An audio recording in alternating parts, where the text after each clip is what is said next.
What's up et catch addicté, bienvenue dans cette nouvelle vidéo, c'est Jimbo et je serai votre commentateur aujourd'hui. Et aujourd'hui mes chers amis catch addicts, on se retrouve pour les résultats du WoW du 25 octobre 2021, le premier épisode d'une toute nouvelle saison de WoW, car bien sûr je vous rappelle que la draft a eu il y a de cela quelques semaines et que depuis les derniers épisodes de SmackDown, la draft a été effective. Donc c'est-à-dire que différents catcheurs sont restés à WoW et d'autres catcheurs sont partis de SmackDown pour aller dans le show rouge. Donc nous allons voir ensemble ce nouvel épisode de Monday Night War. Mais sur ce, trêve de blabla, let's go!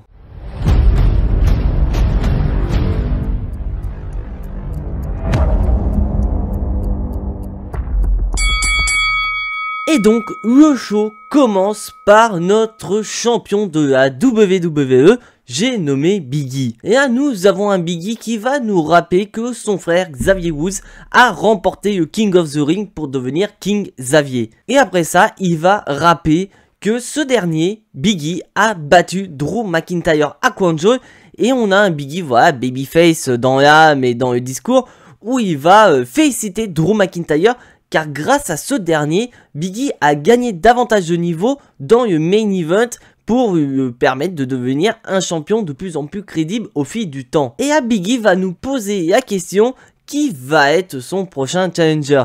Et bien sûr, en anglais, il va faire le Woo digne du New Day. Et là d'un coup, nous avons la musique de Seth Rollins qui retentit. Et Seth Rollins dit clairement que lui, il mérite d'avoir un match de championnat contre Big E, mais Big E n'est pas de cet avis. Donc en effet, Big E va rappeler que Seth Rollins a perdu un Hell in a Cell match lors de Quanjo face à Edge. Et d'ailleurs, pour ceux qui n'ont pas vu la review de Quanjo, je vous mets une petite fiche juste ici pour que vous puissiez la voir après cette vidéo. Bon, maintenant on va finir la page publicité. Et donc Seth Rollins dit oui, effectivement j'ai perdu un match contre Edge, mais faut pas oublier que j'ai été hyper chaud ces derniers temps, à quel point que quand j'ai demandé un match de championnat contre Roman Reigns, ce dernier a refusé, de peur de se dire voilà, je vais donner un match contre Seth Rollins, mais Seth Rollins a des chances de me battre et de me couper à chic dès plus d'un an de règne en tant que champion universel. Et donc Seth Rollins dit est-ce que tu vas faire la même chose que Roman Reigns? Est-ce que tu vas chier dans ton froc? Est-ce que tu vas refuser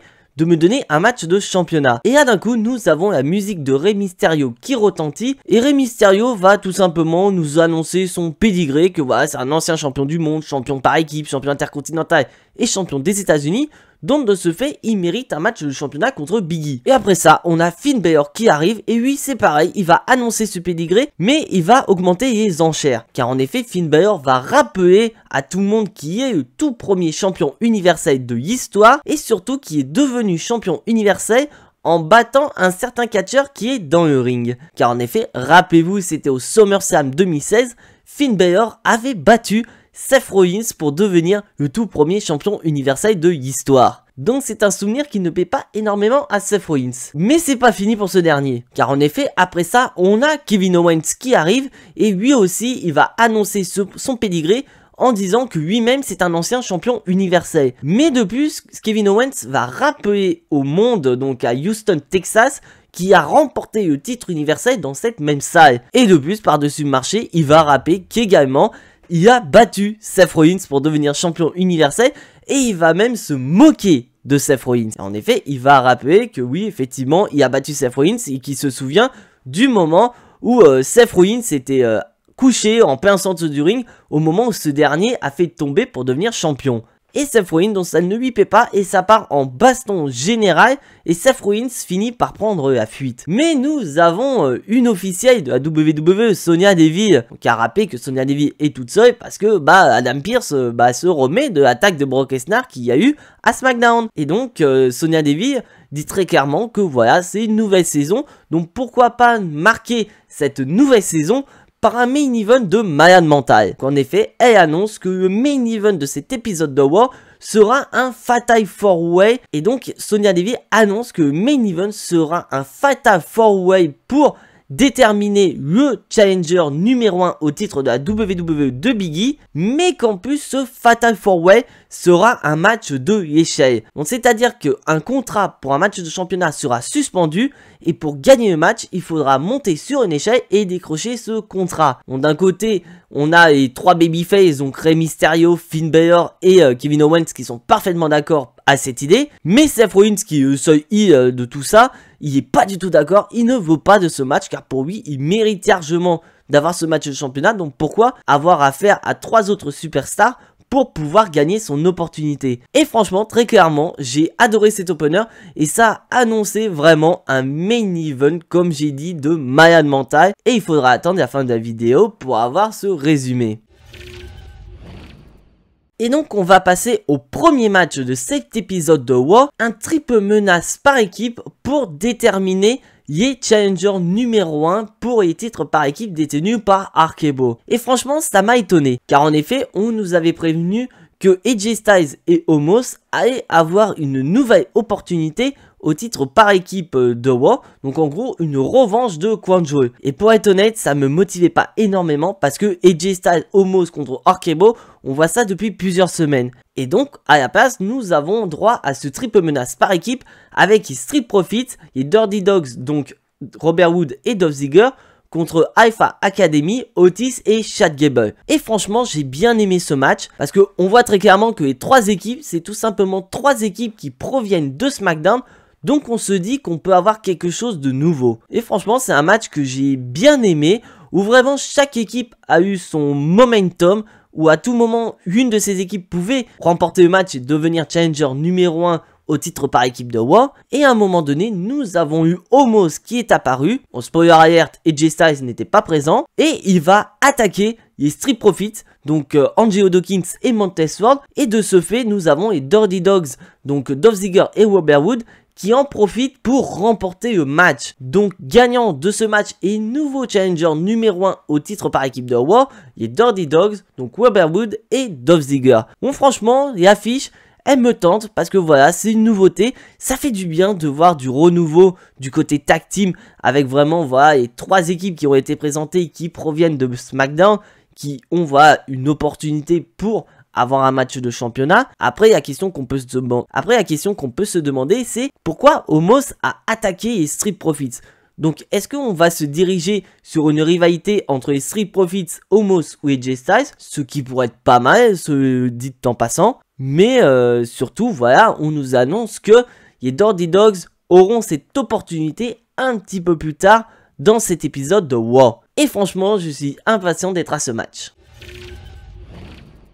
Et maintenant, on va passer au couronnement de notre reine, Zelina Vega. Bon, pour ceux qui n'ont pas regardé Kwanjo, nous avons eu la finale féminine entre Zelina Vega et Doudrop qui s'est terminée par une victoire de Zelina Vega et qui devient par la même occasion notre toute première reine du ring. Et donc on va passer à son couronnement. Donc, très clairement, c'est un couronnement tout à fait basique et on voit une Zelina Vega heel qui va carrément se vendre, se disant voilà que aucune catcheuse à la WWE n'est à sa hauteur, que c'est elle la véritable reine du ring. Et on voit que durant sa promo, on a toutes les catcheuses restantes du côté de Raw. Donc on a par exemple les championnes par équipe Nikki Ash et Rhea Ripley.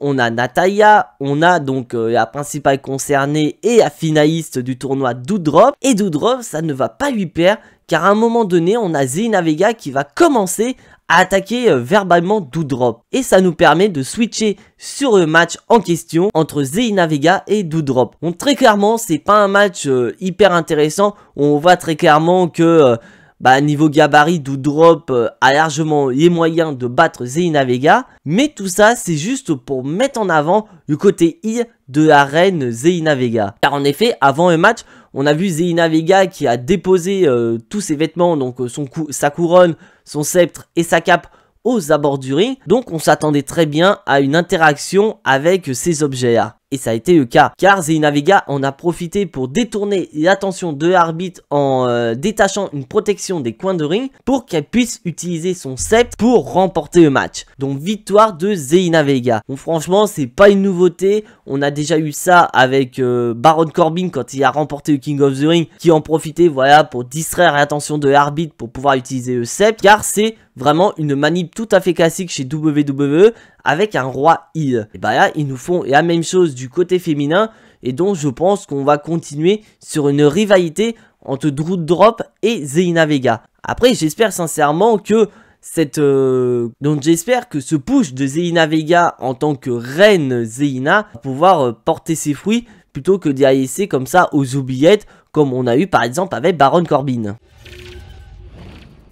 Et maintenant, on retourne dans le ring avec notre toute nouvelle championne de Raw, j'ai nommé The Main, Becky Lynch. Car en effet, durant le dernier épisode de SmackDown, nous avions eu Becky Lynch et Charlotte Flair qui ont échangé leur ceinture. Et d'ailleurs, pour petite anecdote, cet échange s'est très mal passé. Mais je vous réserve une vidéo demain pour rappeler ce qui s'est passé et quelle est la suite des événements. Donc maintenant, on va continuer cette review. Et donc, on a une Becky Lynch hyper sûre d'elle qui dit très clairement, voilà, je suis ressortie très forte du côté de Crown Jewel. J'ai donné une leçon à Bianca Belair, j'ai donné une leçon à Sasha Banks. Et maintenant, je suis prête à donner une leçon aux autres catcheuses du côté de Raw, comme Rhea Ripley ou encore Liv Morgan. Et là, nous avons Bianca Belair qui arrive, qui va confronter Becky Lynch en disant que très clairement que déjà d'une, certes, effectivement, elle a perdu contre Becky Lynch, mais ce n'est pas elle qui a subi le tombé final. Et en effet, c'est vraiment le cas, car c'est Sasha Banks qui a subi le tombé final que Becky Lynch a fait pour conserver son titre féminin de SmackDown. Et là, Bianca Belair va rappeler quelque chose en disant très clairement que Becky Lynch, tout ce qu'elle a, c'est tant qu'elle a la ceinture. Dès qu'elle n'a plus le titre, elle n'est plus rien. Alors que Bianca Belair, ceinture ou pas, elle restera à IST à la WWE. Et après ça, Becky Lynch rapplique effectivement en disant que Bianca Belair a effectivement remporté le Royal Rumble cette année.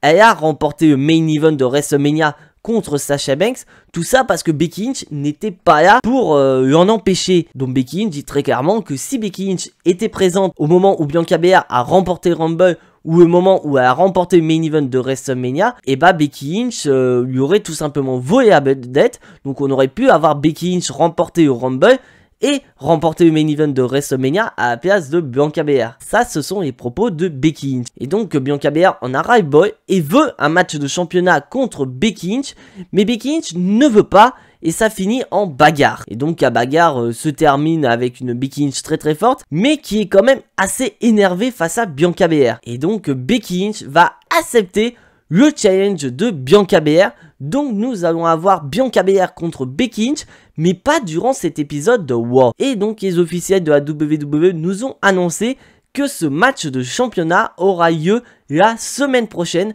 lors du prochain épisode de Raw. Donc on pourrait avoir une Bianca Belair qui pourrait récupérer le titre de Raw, le titre que Becky Lynch n'a jamais perdu. Car elle nous l'a rappelé au tout début du show, car Becky Lynch est restée pendant plus d'un an championne de Raw, mais qu'elle n'a jamais perdu le titre, car elle était tombée enceinte plus ou moins dans la période de WrestleMania, et qu'elle a rendu le titre vacant au lendemain de Money in the Bank suite à la victoire d'Asuka. Et donc franchement, c'est une rivalité que j'apprécie, voilà, où on voit très bien que Becky Lynch et Bianca Belair n'en ont pas terminé avec leur rivalité, et j'espère sincèrement que ça va continuer. Et on voit très clairement que pour moi personnellement, suite à l'altercation entre Bianca Belair et on voit que suite à l'altercation entre Becky Lynch et Charlotte Flair, on voit peut-être la WWE qui a envie de changer ses plans pour les Survivor Series. Car je vous rappelle que les Survivor Series aura lieu fin novembre, et que le thème c'est champion contre champion. Donc à l'heure actuelle, dans la division féminine,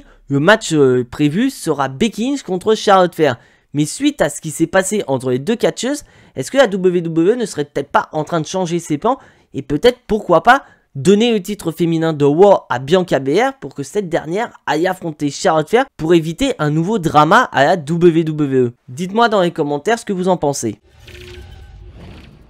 Et donc, on va passer à un match number one contender entre le champion des États-Unis Damien Priest et T-Bar. D'ailleurs, je ne comprends pas pourquoi WWE continue à utiliser le mot T-Bar, parce que tout simplement, Mace et T-Bar sont séparés. On a T-Bar qui est resté à Raw et Mace qui est parti de côté de SmackDown.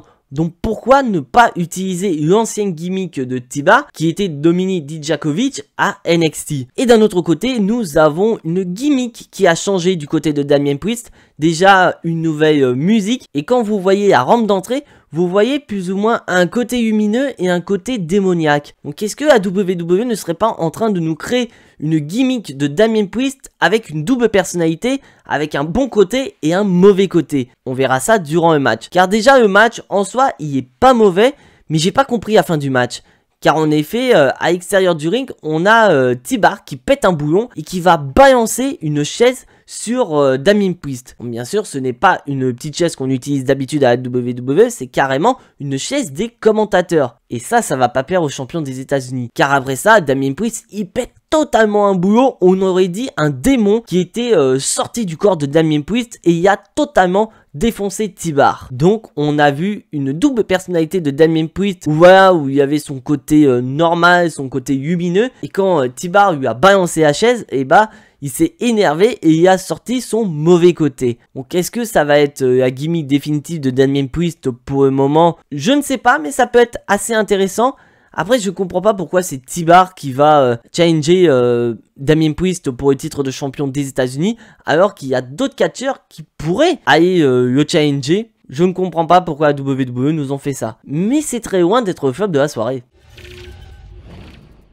Et maintenant, en parlant du flop de la soirée, eh ben on est dedans, car nous avons Liv Morgan contre Carmella, Acte 2277, je sais plus, voilà, parce qu'elle n'arrête pas de s'affronter. Bon, déjà, tu te dis, putain, elles sont dans le même roster, et elles trouvent le moyen de toujours s'affronter, que ce soit à Raw ou à SmackDown. Et donc, le match, voilà, c'est toujours du pareil au même, avec peut-être l'intégration de Corey Graves dans cette rivalité. Car, à un moment donné, on a eu une interaction à l'extérieur du ring, où d'un côté, Corey Graves était en train de parler de Carmella, et après une attaque de Liv Morgan, on a eu Liv Morgan qui a regardé Corey Graves et qui lui a parlé. Car je vous rappelle que Corey Graves et Carmella sont en couple dans la vraie vie et que Corey Graves ce week-end a demandé Carmella en mariage. Donc est-ce que c'était une petite interaction par rapport à ça? Est-ce que justement Liv Morgan n'était pas en train de se foutre de la gueule de Corey Graves par rapport à Carmella? On ne sait pas. Et le match, voilà, se termine par une victoire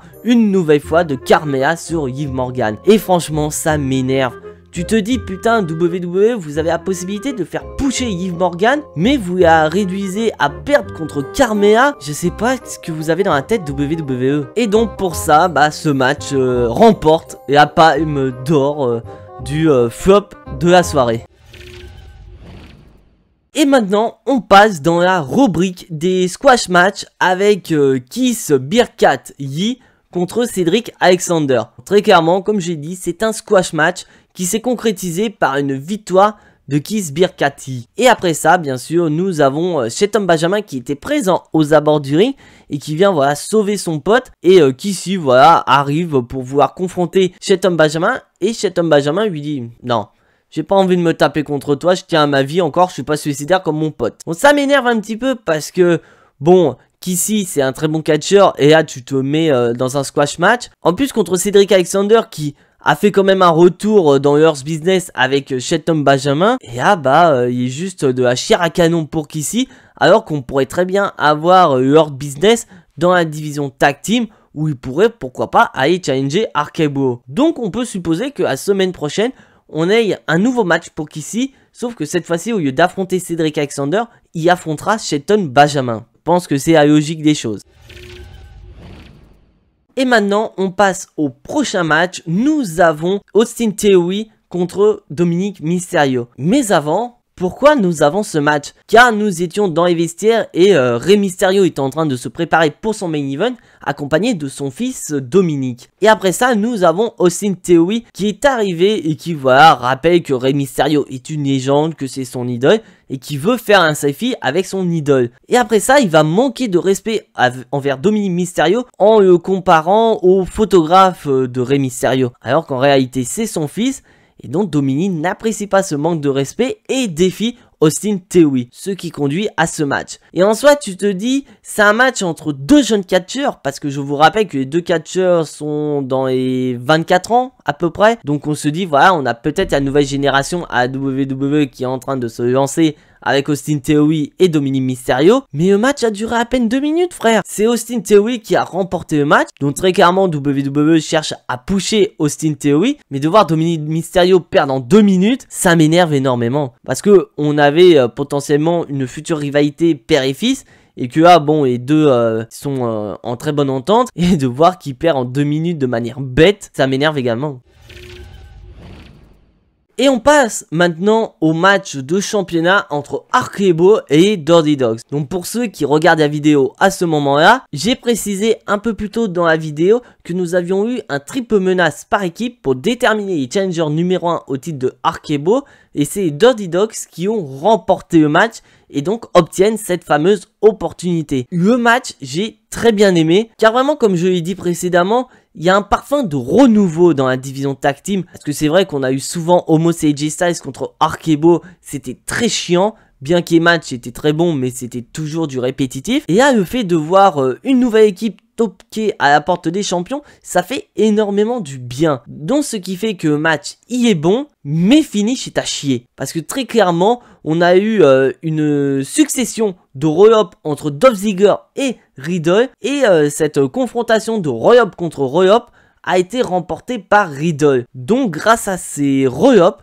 nous avons Riddle et Randy Orton qui conservent leur titre par équipe de Raw. Donc est-ce que c'était juste un coup simple pour les Dirty Dogs? Est-ce que voilà, ils n'auront plus d'autres opportunités avant un bon moment et qu'ils vont devoir faire la queue pour obtenir une nouvelle opportunité? Ou est-ce que les Dirty Dogs vont en profiter de cette fait plus ou moins avoir par un re-up pour demander une revanche contre Arcebo? Ce qui est une forte possibilité. Mais très clairement, voir du renouveau, voire de nouvelles équipes toquées à la porte de Arcebo, ça fait énormément du bien.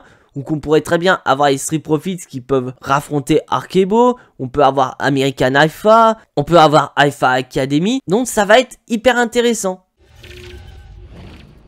Et maintenant, on va passer au main event de la soirée, et la palme d'or du top de la soirée, le Fatal 4-Way, pour déterminer le challenger numéro 1 au titre de Biggie. Et franchement, c'est un putain de match. Très clairement, je pense que WWE nous ont mis ce match de l'échec, peut-être parce que du fait qu'on n'aura pas TLC en fin d'année, qui est une possibilité venant de la part de la WWE. Mais je trouve que personnellement, c'était un très bon choix de nous mettre ce Fatal 4-Way de l'échec pour déterminer le challenger de Biggie, car franchement ils se sont donnés à fond à 100%. Et bien sûr le MVP de ce match pour moi c'est Kevin Owens, car on voit très bien que quand tu es dans des matchs comme ça, des matchs TLC, des matchs de table, des matchs de l'échec, Kevin Owens, très clairement, il est transcendé. C'est lui qui va prendre tous les plus gros spots. Car en effet, Kevin Owens, c'est lui qui va se prendre le plus gros spot. Il va quand même passer à travers une échelle. On a eu l'utilisation de table. Et franchement, c'était un excellent match. Un très très bon main event du côté de Raw. Après, côté point noir, et je vais vraiment chercher la petite bête, le match était prévisible. Car nous avions d'un côté 3 babyface qui sont Kevin Owens, Finn Balor et Rey Mysterio. Et de l'autre côté, on n'avait qu'un seul heel qui était Seth Rollins. Et comme par hasard, c'est le seul du match qui remporte le match. Donc c'est à dire que Seth Rollins a décroché le contrat et ainsi une opportunité au titre de la WWE de Biggie. Et le show se termine avec une interaction entre Biggie et Seth Rollins. Et franchement, quand j'ai vu cette interaction entre les deux, je suis reparti pratiquement 10 ans en arrière. Car je vous rappelle qu'il y a de cela quelques années, à l'époque de NXT, nous avions Seth Rollins qui était le champion NXT et Biggie le challenger. Donc faut se dire que ces deux catcheurs ne se sont plus affrontés depuis pratiquement 10 ans pour un titre en solo. Et franchement, j'ai surkiffé cette interaction et je me dis que le match promet d'être prometteur. Donc après, on ne sait pas quand est-ce que aura lieu ce match. Est-ce que ce match aura lieu lors d'un épisode de Raw? Est-ce qu'il aura lieu pendant les Survivor Series? Ou peut-être après? On ne sait absolument pas. Mais il y a chose dont on est sûr à 100%, c'est que Seth Rollins est le challenger numéro 1 au titre de la WWE de Biggie. Donc, bilan de cet épisode de Raw, c'est un très bon épisode de Raw. Et franchement, j'ai de l'espoir pour la suite. On voit très clairement que le draft a été bénéfique du côté de Raw, avec déjà une division par équipe qui a un parfum de renouveau avec bien sûr par exemple les Street Profits, Alpha Academy ou encore les Dirty Dogs.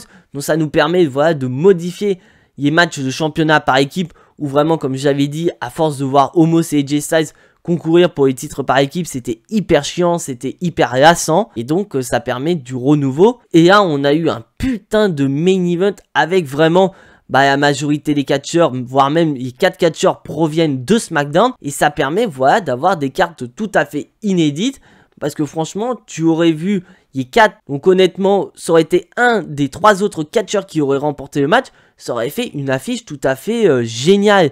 On aurait eu Rey Mysterio contre Big E contre Kevin Owens, Finn Balor contre Big E, ça aurait été hyper cool. Mais après voilà, comme j'ai dit, c'est seul du match qui a remporté le contrat, donc c'est Seth Rollins. Mais en soi, c'est assez sympa, car Seth Rollins, ça fait un moment qu'il n'a pas été challenger numéro 1 pour un titre mondial. Car je vous rappelle que le dernier match de championnat de Seth Rollins date de l'année dernière, et plus précisément de Money in the Bank, où il avait affronté Drew McIntyre. Donc ce dernier n'a jamais eu de match de championnat du côté de SmackDown. Donc il suffit qu'il revienne du côté de Raw, et d'ailleurs il fait un retour gagnant à Raw parce qu'il obtient son opportunité dès le premier soir où il revient à Raw. Donc franchement c'est très prometteur, et j'espère que sincèrement grâce à cette draft, le show rouge va pouvoir évoluer et nous proposer de belles séquences, de belles rivalités dans le futur pour pouvoir remonter la pente et peut-être pourquoi pas être au même niveau de SmackDown, ou peut-être pourquoi pas le dépasser. Donc voilà, c'est tout pour ces résultats de Monday Night Raw. Si bien sûr tu n'es pas abonné à la chaîne, je t'invite à t'y abonner juste ici, à activer la petite cloche pour être notifié des prochaines vidéos, et surtout lâcher un maximum de pouces bleus qui font énormément plaisir à la chaîne. Et donc on se retrouve demain pour une vidéo un peu spéciale, mais en attendant, soyez tous très fiers d'être des catch addicts, et n'oubliez pas que catch c'est la vie, le catch c'est la meilleure chose qui soit, le catch vie. C'était Jimbo, je vous fais à tous en attendant des gros bisous, et à la prochaine.